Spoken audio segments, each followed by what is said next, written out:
रोम रोम भाइयों सिस्टम पार देंगे। তো হ্যালো বন্ধুরা, আসসালামু আলাইকুম। কামিং সুন রাজ ব্লগ। এখন দেখাবো আমি কি করে স্নান করি না করি, উপরে তো তোমাদেরকে চলো দেখাচ্ছি। আর এই যে আমার ভাতি দেখতে যতটা কিউট ততটা শয়তানও। একে আমি লাগাতে খুব পছন্দ করি, দেখো একটু চুম্মা খালি লেগে যাবে করকর করে।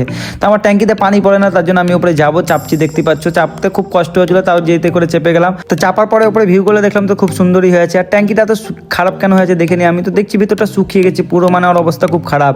তাই একটু ঠিকঠাক করে নিলাম। আর ভিউগুলো দেখো ভাই কত সুন্দর, উপরে আমাদের গাছ গাছ চারিদিকে। ভিডিওতে হয়তো অনেক ছোট লাগছে, বাইরে গেলে অনেক বড় স্কুল, এটা ছোট মোটো স্কুল নয়। তাহলে এই তো ট্যাঙ্কির উপরে চেপে গেছি, এখন আমি ভাবছি নামবো কি করে, তার জন্য দিমাগ লাগালাম। আমি যে বুদ্ধিতে নামছি সে বুদ্ধিতে হয় না, যেখানে পা দিচ্ছি সেখানে ঢুকে যাচ্ছে, মানে এত ভয় লাগছে তোমাদেরকে আমি কি করে বলি। তারপরে আমি ভাবলাম কি এখান থেকে লাফ মেরে দিই। তো শেষমেশ আমি নিচে নেমে গেলাম, নিচে নেমে এখন ট্যাঙ্কি চেক করবো। তো চেক করছি পানি আসছে কি না যাচ্ছে, তার জন্য আমি একটু স্নান করে নেবো।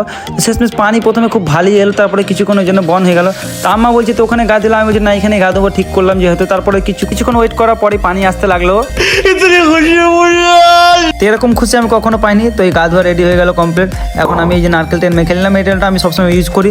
তখন মাথায় মেখে নিলাম, মেখে পরে ভুলে গেছিলাম যে হাতেও মাখতে হবে। তো হাতেও মেখে নিলাম, হাতে মাখার পরে দেখে নিতে পারছো লুক কেমন লাগছে। তো এখন আমি জামা পামা পরে রেডি হয়ে গেলাম, নিচে যাবো আমি খেতে। सिस्टम पार देंगे। তো গাইস আমি এখন নিচ যাচ্ছি খেতে, যেহেতু ভুক লেগেছে অনেক। আর আজকে ভিডিওটা কেমন লেগেছে তোমরা কমেন্ট করে বলে দিবা। তো আজকের ভিডিও এখান থেকে টাটা, বাই বাই।